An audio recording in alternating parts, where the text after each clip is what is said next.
Alright, hello YouTube, thank you for watching. I'm trying something different today in the way that I put together videos. So this is piperine right here, and what I'm doing is I'm putting water into the solution, drop by drop. Actually totals 65 milliliters altogether by dropper. And you kind of see what happens when the water hits it. You get kind of like this milk kind of smoke at the glass there, this precipitate, and you can kind of see the yellow piperine falling down into the solution. There where I move the dropper around the glass, higher up, you kind of see that white milky stuff. I think the reason for that is because when I swirled that beaker up, some of the product went up higher than what the level of the beaker was. So it's on the inside wall of the beaker, and as the water hits it, it just kind of turns white and drops back down into the solution there. It's a really super cool thing. So what I decided to do was just take a 5-minute video clip here of a full-length video and try to do a voiceover on it just to see if I could even get it to work.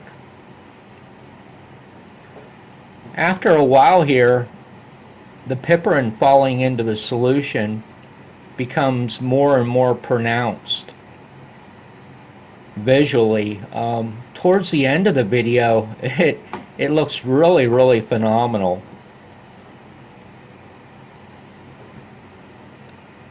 This was a very saturated solution because it was reduced to probably about 60 to 65 milliliters of alcoholic extract, and I'm pretty certain at this point in time that there was at least 10 grams of piperine contained within that 60 to 65 milliliters. The product I currently have right now is still wet. I can't get an accurate weight on it, but I would estimate from what I've seen that there should be at least 10 grams there. It currently weighs in at about 30 grams.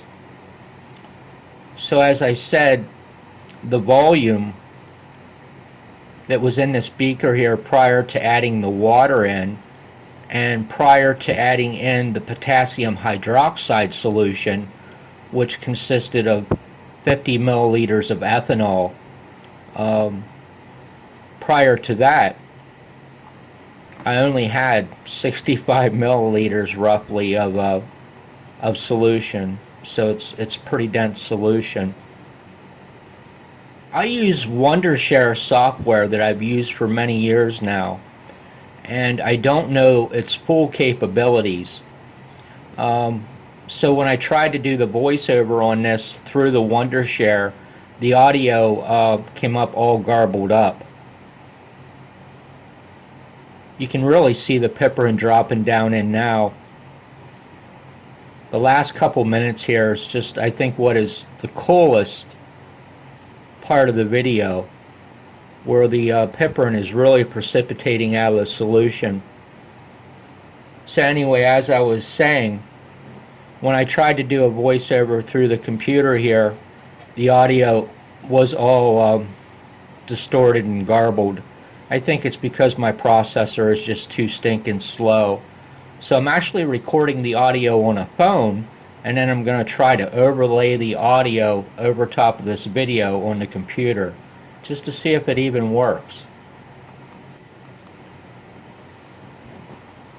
So it's literally raining down piperine at this point.